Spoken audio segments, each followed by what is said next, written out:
first deployment as a sniper, and you're hunting the fucking guy that you were studying in sniper school. There's this guy here who has complete control of the battlefield. I mean, this is the sniper rifle that was taken off the body, one of your guys, right? We didn't know that yet, but yes. You didn't know that. One of the snipers using it becomes the most lethal enemy sniper of the Iraq War, publicly known as Juba. He's going to hurt our Marines if we don't stop him.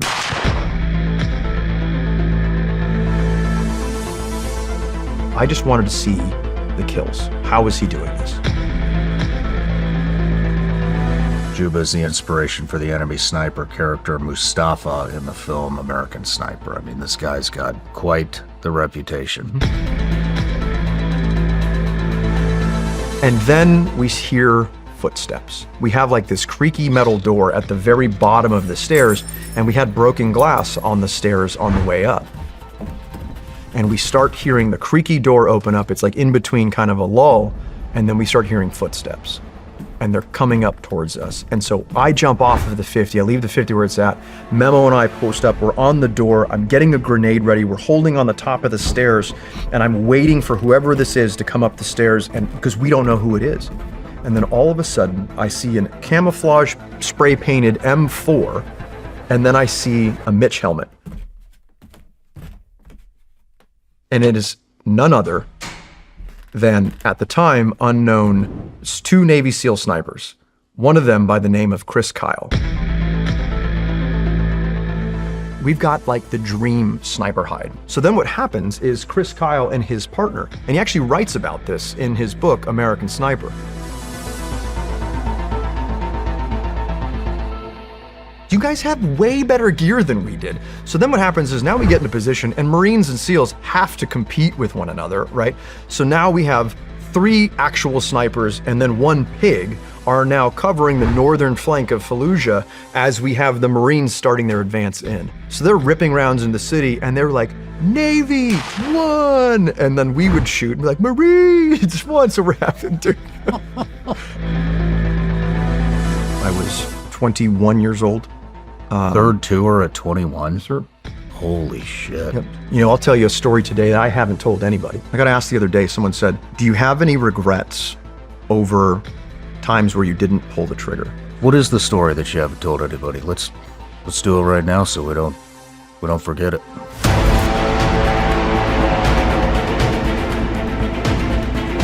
Clarity is the first casualty in combat.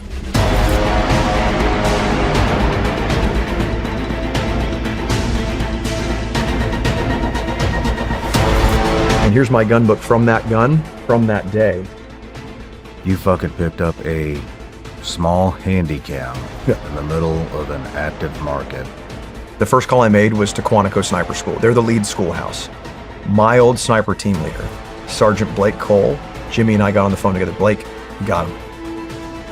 Do you even know how many guys you guys killed? No. Dead bodies everywhere. I mean, the dogs would eat them. You know, we had to clear them as best as possible. I need to tell everybody in the world, I love the Marine Corps. I love my, crimson and gold or scarlet and gold, right? My breath, my blood. Recon Marines always revere Navy SEALs. Sometimes in these scenarios, your snipers are your only proactive element.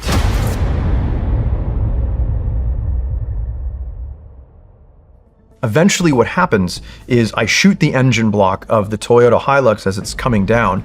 The driver gets out of the door. The dude is engulfed in flames, but he has an AK and he is spraying towards our Marines who are making this advance. And so he's still trying to fight. Remember all the drugs and all that kind of stuff? Yeah. We laughed about it later on, hindsight being what it is. And he was like, Pasciuti, hit him, right? Because I think he was like out of ammo or whatever it was. And I remember he's like, shoot him. And I remember yelling back, but he's on fire. And he's like, fucking shoot him, right?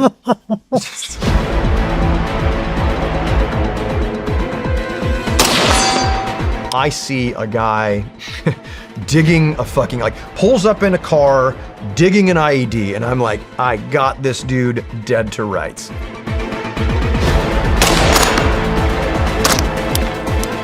I forget how fun shooting guns is, man. so what happens is this sandstorm starts to pick up in Iraq, or in this area, and I start losing visibility. And then over this intersection, about 600 meters away from me, I see two men doing what we call a template match. They are digging with shovels by the side of the road. And I call in what I see, we go through the protocol, and he gives me the clearance to be able to shoot. And I explain to him that the sandstorm's coming in, I'm losing visibility. And my mind is telling me, it's wanting me, it's willing me, do something, avenge their deaths. And I make my choice. And I decide that I'm going to kill these men because they're digging by the side of the road.